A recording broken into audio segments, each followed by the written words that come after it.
everyone. So, slut if you do, prude if you don't, and how many people have you been with? What's your body count? I mean, unless you're asking me how many people have. I am not answering what's your body count. Today, we are unpacking sex shame, we are unpacking body count culture, performative sex, and flipping the scripts on how you, as a woman, can reclaim your sexuality and your pleasure away from societal expectations and standards.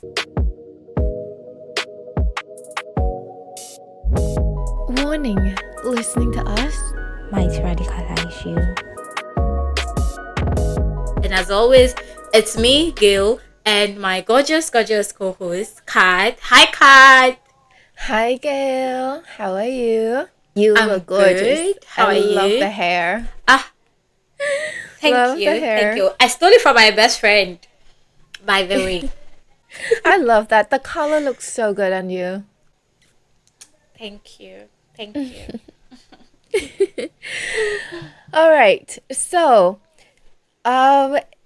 a little bit of an update, I guess, because if you are watching this anywhere, you might have noticed that we changed our social media handles, we changed our the name of the podcast and everything. So this is part of our rebranding. We used to be Wands and Rabbits, but now we are Unholy Feminists. And the reason for that, now, the reason why I chose Wands and Rabbits in the first place was because when I was talking to Gail, I thought about doing a podcast on sex, right? Talking about all the spicy stuff, not really getting into the nitty gritty of feminism, more like the fun sex stuff, But basically, it's also a reference to Chaperone's song where she was talking about Wands and Rabbits.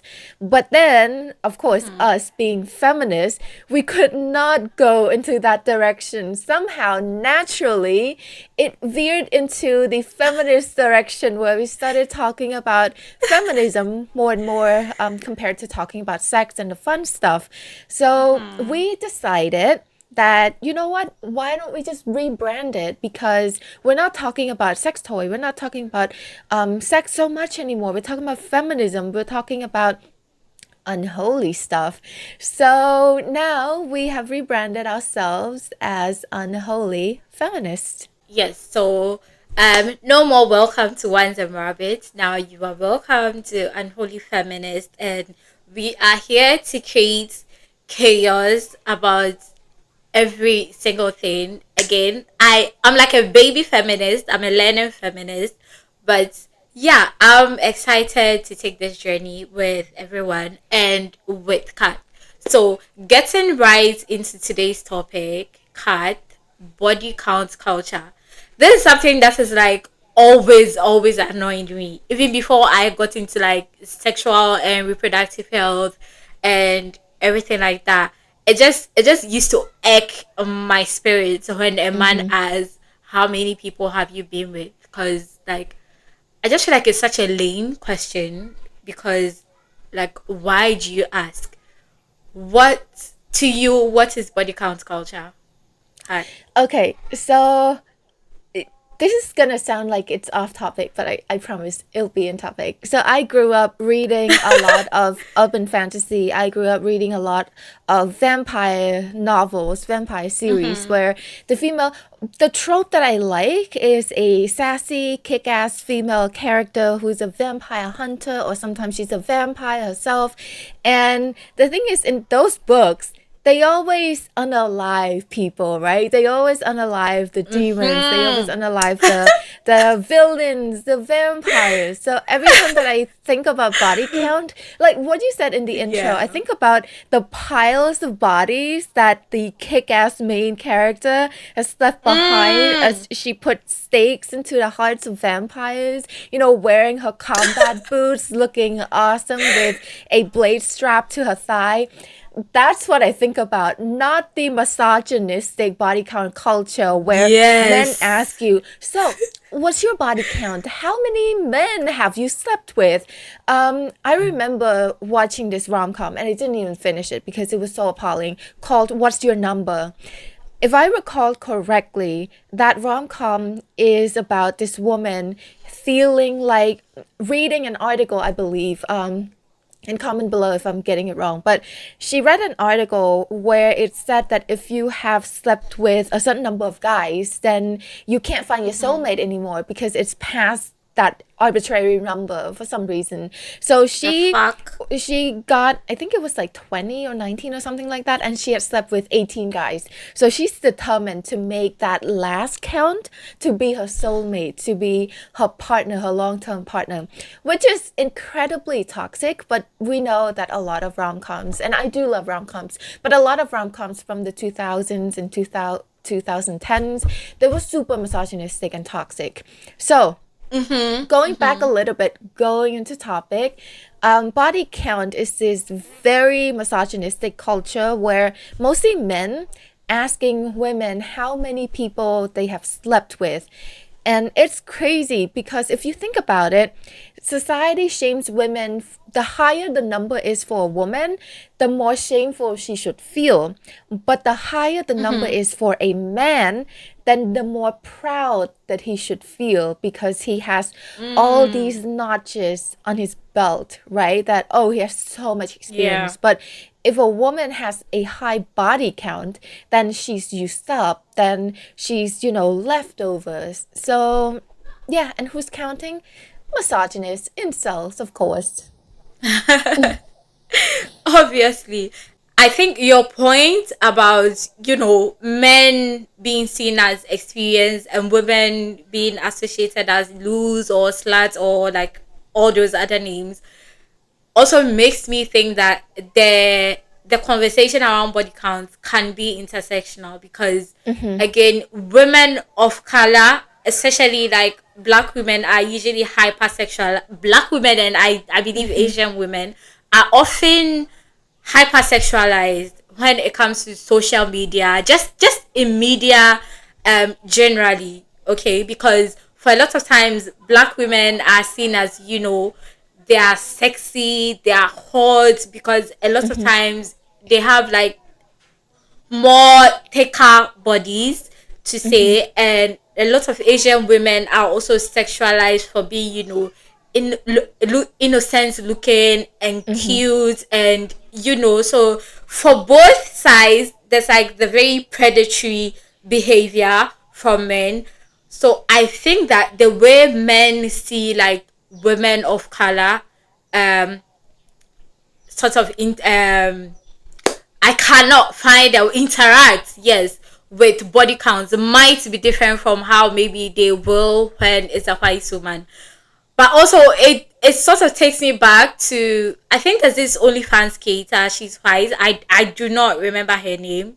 Is it Lily something? The one who just recently did the 1000 men. What's her name? Bonnie Blue. I don't remember Bonnie her Blue. name. I watched a Oh documentary about yeah. her. I mean, she's a white woman. She's a white woman, right? She's a what? She's a white woman, yeah. Is she white? Yeah. Yeah. But I mean, she's also getting backlash. However, I still think that if it was a black woman, it probably black or like Asian woman probably would have been a bit different. So do you think this conversation can be intersectional? I think so. So this reminds me of this book by Bell Hooks called Aren't I a Woman, where she was talking about the intersectionality between racism and misogyny. Basically, misogyny towards black women. And she was talking about the history of slavery and specifically about black American women and how there's this stereotype of the Jezebels, right? About how black women are hypersexualized, whereas Yeah. basically white men back then, when they enslaved people, white men would marry white women. However, they would have fantasies about black women and they would sexually assault black women while returning to their white wives. So basically, they view black women as hypersexualized, like you said, or as sexual objects. Same with Asian women. I live in Cambodia. I have seen my fair share of white men coming into Southeast Asia with their white horse, white savior mentality, where they come here, they assume that they're going to be able to find a submissive, a virginal, a cute, kawaii kind of Southeast Asian wife, basically, who will wash their feet, who will bear many, many children for them, who will not talk back to them, who will just be a subservient woman to them, subservient wife. And I have been accused of ruining the minds of Cambodian women because I talk about feminism. I have been accused by white men saying that, oh, Cambodian women shouldn't be like that. They're gentle, they're sweet, they don't talk about sex. You're introducing Western feminism and you're destroying their minds. You're just making them rebellious. You're making them white feminist, Please. which it goes against what they have. Basically, these men who come to Southeast Asia to find Asian wives, they have been rejected by women in their country because women in their country have seen what an asshole they are, what a loser they are, and then they come to Southeast Asia hoping to start anew. And they do have the power privilege because of the income inequality, for example. They might not earn much back in their respective country, but when they come to Southeast Asia, that not much becomes quite high income because of the difference of cost of living. So a lot of women from impoverished background, they would gravitate towards all these white men because they want to basically want to feed their families, right? So it's transactional, but at the same time, it creates this idea of Asian women should be virginal. We shouldn't. We're hypersexualized in a different way that Black women are hypersexualized. So it's almost the complete opposite, but at the same time, it's the same. The end goal is the same. Does that make sense? Yes, yes, I get it. Because at the base of it, it's just society, it's patriarchy, it's misogyny, and men trying to control what women do with their body. But moving on from this to like the next point is the fact that no matter what you do as a woman, irrespective of your class, irrespective of your race, irrespective of your economic status, it's a no-win situation for you when we are having these conversations. Because if you're a woman who has had like a lot of sexual partners, then you are branded as, the S word, the W word. I don't know if I can go ahead and say it. I'm going to go ahead and say it. You are branded as a slut and a whore and a whore and like all those very degrading words. And if you're a woman who has not done all those things, there's also the other side where you are called a prude, which is also not a very like nice word in itself. So it just feels like there's no middle ground for women. Because even let's talk about disabled people, the fact that they are often like erased from this conversation totally, because for them people just think that people living with disabilities are automatically asexual and that they do not have like any. So women of all, I don't know, all classes, all races and gender fall into this trap of trying to find like a middle ground where you are not a prude and you also are not a slut, as men call it. Do you have anything to add to this? Yeah, basically, like I remember in Paris Paloma's song, Labor, she was talking about how men Labor. want a virgin, but also a nymph. So they want a woman to be slutty. And I love how you were like, I don't know if I can say those words. And then 2 seconds later, you started saying those words. But essentially, men want women to be a slut for them, but they want women to be a prude for other people. So it's like, I want you to be a nymph. I want you to be hypersexualized. I want you to be experienced. I want you to pleasure me. But when you go outside, I want you to cover your body. I don't want you to tempt other men. I want you to be a prude. It's basically, it's all about what women can do for them, and they don't it's also a sense of possessiveness, where they feel like this woman belongs to me. I don't want other men to Yeah. look at her, which is only something that's slightly tolerable, slightly in dark romance, not in real life, a huge red flag in real life. So possessiveness is not cute. Don't do that. Um, but yeah, that's Yeah. why in Cambodia, for example, there's this saying that men want their wives to be a slut in the bedroom, but to be a prude outside. So all of it boils down to what women can do for the men sexually, how women can serve them. But then outside, we don't exist, right? We're invisible. We're supposed to only exist inside, indoors to pleasure men. For these men, of course. Yeah. I think we've addressed this in previous episodes, sex shame, but I think this particular conversation and body count culture is one of the things that really like propagates sex shame, especially for women of all cultures, women of all races, of all sexual orientations, and I believe sex shame affects like a person's desires because if you have shame about just having sex with people, obviously it gets to a point where you are probably suppressing your kings, you are suppressing your sexual needs, the things that you need to have like an amazing sex life. In your experience and with your knowledge on sexuality, how do you think sex shame around like body count culture can affect like a woman's desires and sexuality? I think sex shaming creates sexual oppression. So let's roll back to the very beginning. When a girl is brought up in an environment, in a conservative environment where she is sex shamed, where she's told that sex is bad for women, you shouldn't even talk about it, you shouldn't even think about it. It starts to create this association with her genitals, that her genitals is something to be ashamed of, her vagina, her vulva is something to be ashamed of because it equates to sex, right?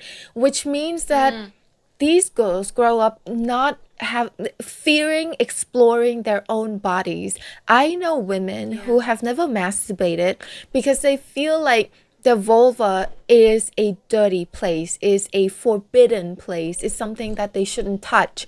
So they have never explored themselves down there, which leads to sexual frustration because they don't know what they like, they don't know what they want, they don't know what an Yeah. orgasm feels like, which means that when they have a partner, they can't tell their partner what they want or what they like because they don't even know.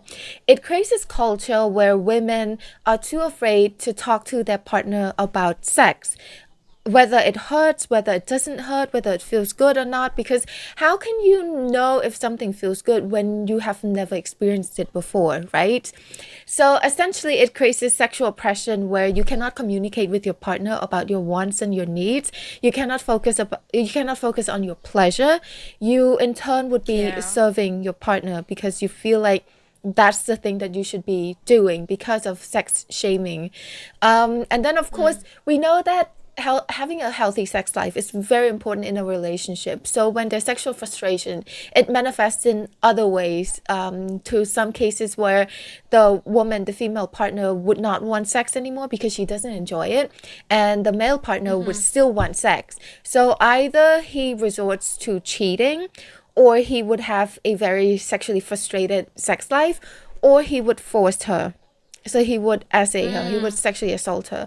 So it manifests in all sorts of problems just because society tells women that sex is bad, shames women for thinking, for talking, for even exploring their own bodies. What do you think? Yeah, I agree with everything you said, and just sort of reiterating on being forced by their male partners. I think having sex shame and having all this sexual frustration and suppression can also lead to women not being very assertive about their wants and their needs in the bedroom, and it can also lead to them being silenced on, consent when it comes to a lot of things. Because if you are in a relationship, you are frustrated, your partner is frustrated, and they decide to force themselves, you don't feel like I'm in a position to say no. If the fact that I'm not enjoying it does not mean he should not enjoying it. It can even also spill into your contraception use, because I don't know, you just end up being there basically.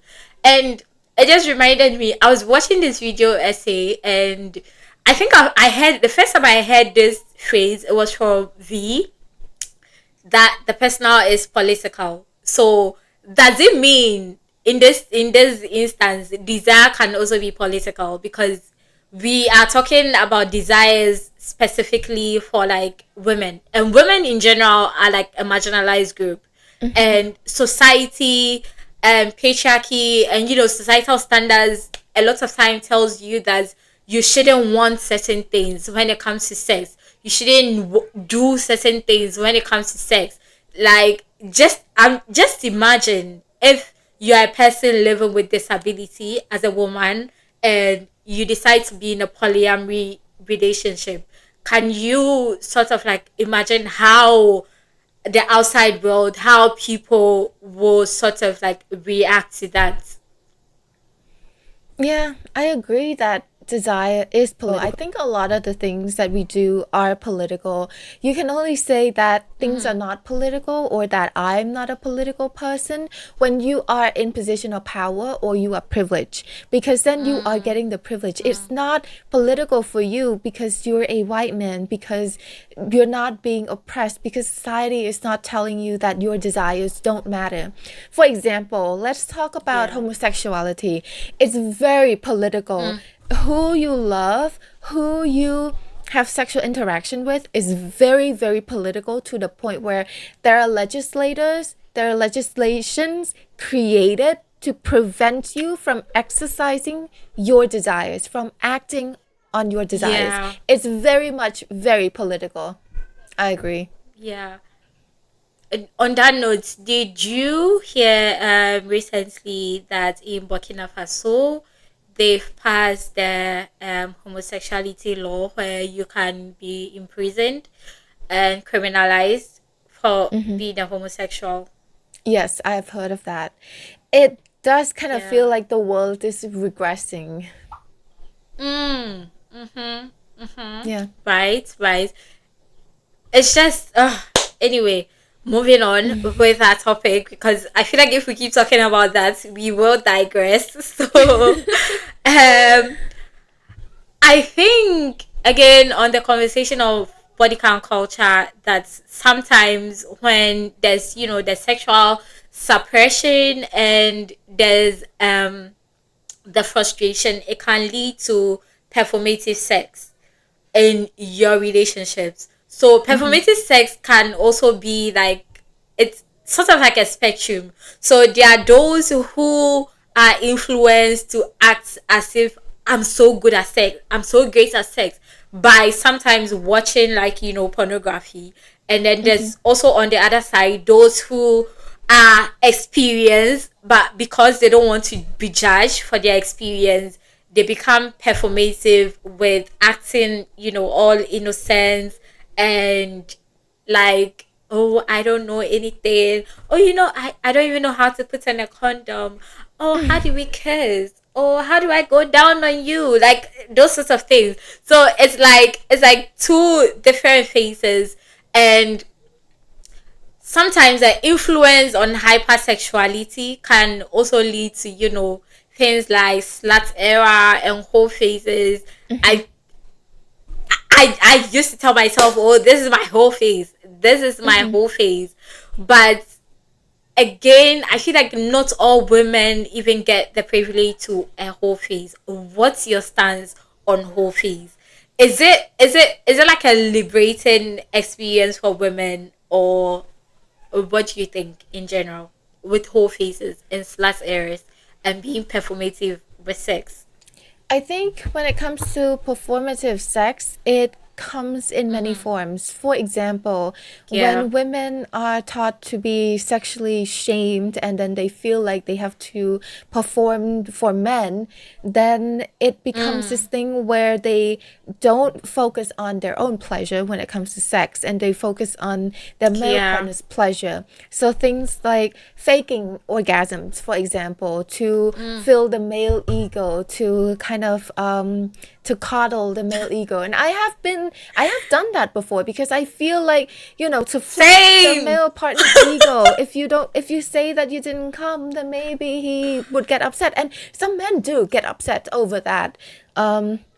But then on the other hand, men also men also have performative sex, where they feel like their ability to have sex, their ability to pleasure, but not really pleasure, to make a woman come, basically, is is very important, but not in a I want to focus on her pleasure, but more like I have to be the king of sex. So how that manifests, it would be, Yeah. for example, today it's somehow it coincides with our topic today, but I was thinking about how, I'm going to be explicit, a little bit explicit, but during sex, sometimes a woman would be pleasuring herself through her clitoris, right? While during penetration, and then some Yeah. men would feel offended and feel insulted by that, because they think that I'm not performing well. Is that why she has to kind of pleasure herself? Am I not a good partner? So they feel like it's a strike towards their ego, because they feel like that's all they have to offer, which is sex, which is bad for men, because that's why we say that patriarchy is also bad for men. But then on the other hand, there's also feeling like they want to have a virgin partner, because that means that they don't have to compete with other men. Because if a woman is a virgin, then Yes. she has nothing to compare him to. Then obviously he's gonna be the best, right?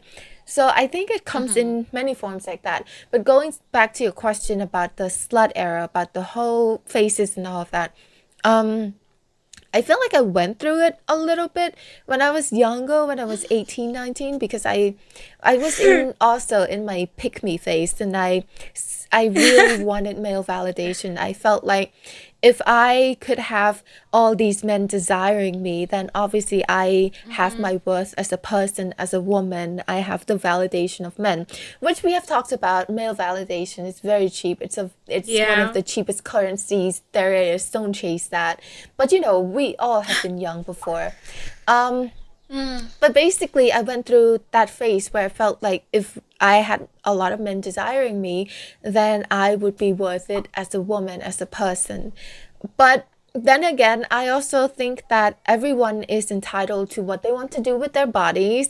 If they think that having a lot of sexual partners would be healing for them, or that's what they're into, then there's nothing wrong with that. But I also want to emphasize that all choices don't exist in a vacuum. And we have talked about this. We have talked about choice Yes. feminism before. Not all choices exist in a vacuum. So we do need to examine the underlying root reasons why someone would go through a whole phase or a slut era. I love that.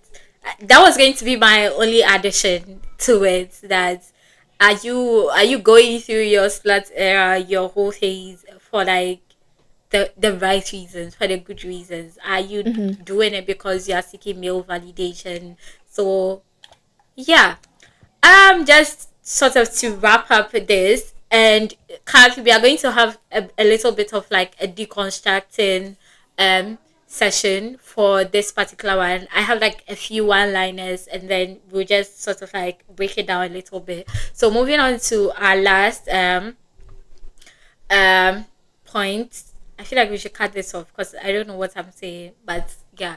Um just to wrap this up, how can women around, irrespective of their race, their gender, their abilities, their disabilities, how can we reclaim our sexual energy without like sort of taking in all these misogynistic ideals that society has as drowning in, literally. So I think for generally, I feel like women should get away from respectability politics, because who is that helping anyway? Obviously not you. Like, obviously not you.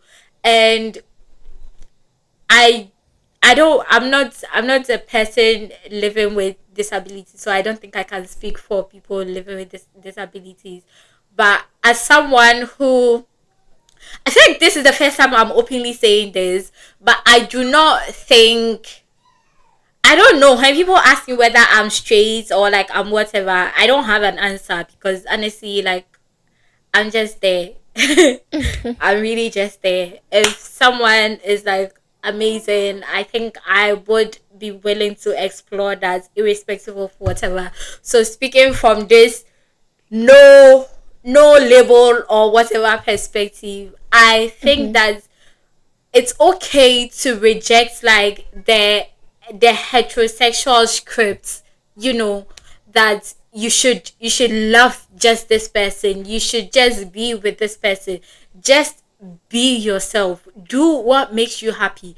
But also, again, back to what Kat shared earlier, when you are making decisions around your sexuality, around your sexual life, you need to remember that it does not exist in a vacuum. Why are you making these choices? Why are you making these decisions? And if you are a feminist, I feel like for you, you even need to sort of question it even more than people who do not identify as feminists, because sometimes at the end of the day, you are still centering men, you are still doing what you are doing to validate men. So you really need to sit with yourself before you do anything. Once you make that decision, you need to assess and make sure that you are doing this for you. It should be about you, not about what people expect of you, not about what people think about you. So I think those are the only points I have. What about you? How can someone reclaim their sexual energy without drowning in misogynistic labels? I think that was very well said. I also want to add that one line in The Second Sex by Simone de Beauvoir that I remember to this day is, she said, the most important thing that we have to learn is to unlearn. We, unfortunately, we are brought up in a society where we're being conditioned into believing a lot of patriarchal thing, a lot of capitalistic things, and they do intersect. Capitalism and patriarchy, they intersect, they overlaps a lot. Yeah. So we have to go through this journey where we have to unlearn all those things that we were taught. And that was a very important step for me as a feminist, because when I grew up, I wasn't born a feminist. I became a feminist. I had to unlearn, I had to unpack, I had to deconstruct a lot of the things that I once believed in and was taught when I was young. So you kind of have to go through that journey, read a lot, listen to other feminists, listen to other people, not podcast bros, but listen to other women and gain some new perspectives, basically. Not all women though. Not all women, not trad wives. And basically read a lot. There are so many books out there by feminists, like The Second Sex, by Bell Hooks, The Hood Feminism that you are reading right now. There's also a book that is very interesting talking about sex. It's called Come As You Are. And another one that I am about to read, which is called The Vagina Bible. So there are so many books like that that are sex positive, that are feminist, that you can have a look and basically learn and unlearn a lot of things about sexual autonomy and sexual agency. And remember that people change throughout time. People go through phases throughout time. That's how we learn, that's how we grow. Maybe you were someone who really look for someone who looks for sexual partners when you are younger, or you like going clubbing, you like having sex with, you like hookups, casual hookups, that's fine. But then if you feel like, okay, I'm done with that, I am going through my celibacy phase, and I know that a lot of women right now are so done with men that they have sworn to celibacy because, come on, have you seen men out there? So yeah, they go through that phase, and that is fine too. Just because you are celibate does not mean that you are speaking from experience, just because you are celibate does not mean that you are forsaking your sexuality. There are so many ways that you can still fulfill your sexual desires, your sexual fantasies, and all of that by yourself. So explore, Yes. learn out there. I think it's very important that we shed shame, which whether it's cultural shame or religious shame, all of that, and understand that our body belongs to us. It does not belong to our father, our partner, our brother, or the state, or the government, or anything else. Our body belongs to us. It is ours to explore. It is ours to use however we see fit, as long as it doesn't harm other people. Then I feel like just that's how you reclaim your sexual agency. And like you said, just decenter men. That's also very important. Yeah. Yeah. So, getting into some of the stereotypes around this particular conversation, body count conversation. The first, most popular one: if you dress revealing as a woman, you're a slut. If you dress, Again, if you dress revealing as a woman, you're a slut. If you wear revealing clothes, like, I love micro skirts, not even mini skirts. I love micro skirts. I love showing I have amazing thighs, and I love showing it. I love halter necks. I love, these kind of tours that shows my cleavage. And so a lot of times, if you dress like that as a woman, you're automatically branded as a slut. My take on this is that society is just projecting onto your body, honestly, because let's take, for example, the Muslim women who wear hijab. They, like, a lot of times men call them prude, but they still find ways to sexualize them. So really, is my revealing clothes the problem, or are you the problem for the way you think? Kat, what do you think? I think people use slut as a way to justify sexual assault, because if a woman is dressed conservatively, then they would still say that, oh, she's mentally a slut, or she is suggestive with her words and all of that. So it justifies sexual assault. Yeah. Also, my take is that we need to reclaim the word slut. There's nothing wrong. I Slut. mean, essentially, a slut is someone who has a lot of sexual partners, who dresses in a certain way. Okay, what's wrong with that? What's wrong with wearing something revealing, right? What's wrong with showing off our bodies? There's nothing wrong with that. Right. If you don't like it, do what the Bible says. Gouge your eyes out. I'm sorry, but that's what the Bible says. I did not write that. Also, what does it matter to you if if a woman has a lot of sexual partners? Are you just jealous that she didn't choose you? Yeah. Yeah, men really need to sit on that one, because, Yeah. and also talking about like how women dress. There's even the times where I've heard things, especially on Twitter, where people talk about church girls that, or like, you see them, they'll dress decently, but they are one of the nastiest women sexually. So it's just weird all around. As a woman, you really can't win. Like, men's mentality is just their mentality. You need to find a space for yourself where you know that you are comfortable in your body, you are comfortable in your skin, and just dress freely. That's what I do. I'm going to wear what I want because that's what I want to do, and not because of a man. I mean, sometimes it gets crazy because I have to think like how men will act when they see me, which I don't know. It's so stressful, right? It reminds me a little bit of this new report that just came out about what Gen Z men who voted for Donald Trump, what they want, what they prioritize to be Yes, successful in I life, just saw that. versus what Gen Z women who voted for Harris considered to be Yeah. a priority or success in life. And I found that it was really interesting that the last thing for the men, for the MAGA men, is emotional stability. Emotional. Yeah. Why? I think that this is why men would prefer buying podcast equipment over going to therapy, because they do not value emotional stability and they put having children as number one. Imagine having children when you are emotionally unstable. You're just breeding more emotionally unstable people.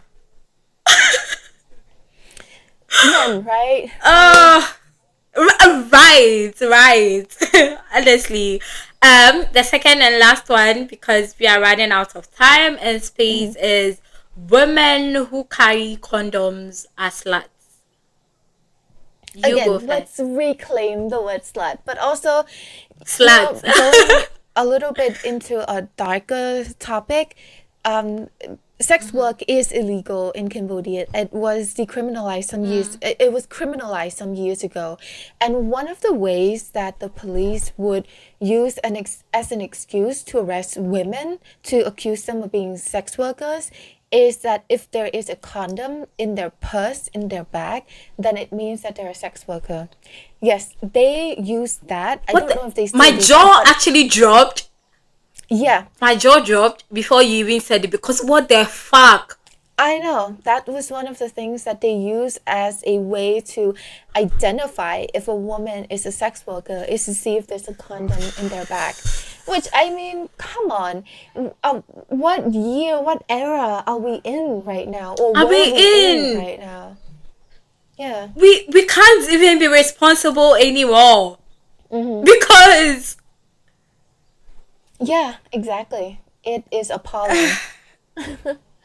Anyway, and this statement actually also shows how sexual responsibility can slightly be gendered, because if they see a man who is carrying around condoms, I mean, they're going to, oh yeah, you're going to get some tonight, like, those kind of statements. They will cheer him on and also, praise him for being responsible, because I mean, yeah, obviously, if you are wearing a condom as a man, and it also explains like how men are praised for bare minimum and women are stigmatized and ostracized for doing the same things, because how is just walking around with a condom as a woman, how does that translate? And not that there's even anything wrong with being a sex worker, but why do I get to be harassed by the police just because I'm carrying around a condom? But a man will literally be praised. Yeah. The world we live in. Crazy. Anyway. Yeah, that's all we have for today. This has been an interesting and insightful conversation. And if you want this, I am very positive you learned something from this. If you love this, please subscribe and share our videos to the other women in your community, any male allies, because I don't know, I don't think I'm so at that point where I can say I see men as feminists, but I do agree there are some allies out there. You can share this with them and share it with other women, whether they are feminists or not. I believe they'll still get like really great pointers from this episode. And follow us on all our social media platforms now. Unholy Feminists on Instagram, on TikTok, and on YouTube right here. And we are also on Buzzsprout. Yeah, Kat, you go. We are also on all, if not most, if not all, podcast apps. So Spotify, Apple Podcasts, all of that. You can find us anywhere. Yeah, Unholy Feminists, and you can listen to us while you clean, while you do basically anything. Until next week. Bye loves.